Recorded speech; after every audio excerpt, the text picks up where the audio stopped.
A few weeks ago, a driver was able to prove camera operator error was responsible for the speeding fine he'd received in the mail. Often, official bodies won't admit they're less than perfect, but there are other potential traps. Most speedometers are just plain inaccurate. Vasil Melandris investigates.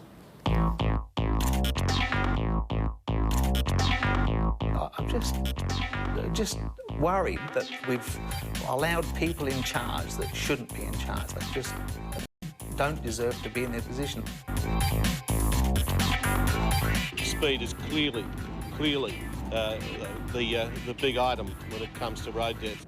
And what better way to justify reducing the tolerance threshold on motorists exceeding speed limits? 3 kilometres out, it's a big difference in money-wise when you get fined.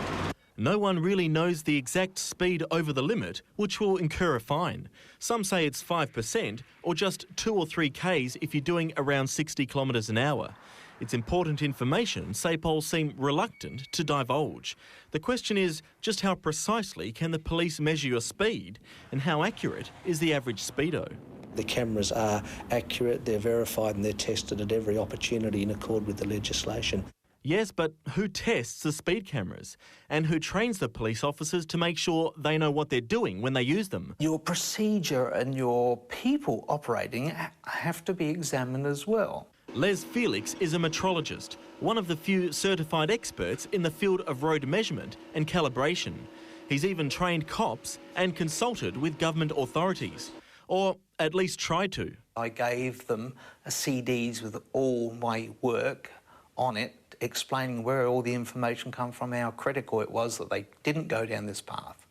And they still went down their path. And I said, well, if you continue to do this, I have no choice but to take this to the public. Les says the only thing you can be certain about when it comes to speed detection is that there will always be uncertainties. And the smaller the speed differences, the greater the uncertainty. And it all starts right here with your car. Regardless of how old your car is, Les says speedos are notoriously inaccurate, and you'd never know it. When the police chose to lower the tolerancing to within the region of uncertainty, it's taking into account innocent people being booked when they simply don't know any different. So we chose 2 motorists at random. Trevor, who owns a 2003 Toyota Camry. Trevor, do you reckon your speedometer's right on the money? I'm not real sure. I've never had it checked, to be honest. You've never had it checked? No. You ever had a speeding fine? Only one. Only one? And Scott, who drives a 94 Commodore. First, Trevor's Camry. Well, Les, how did that go?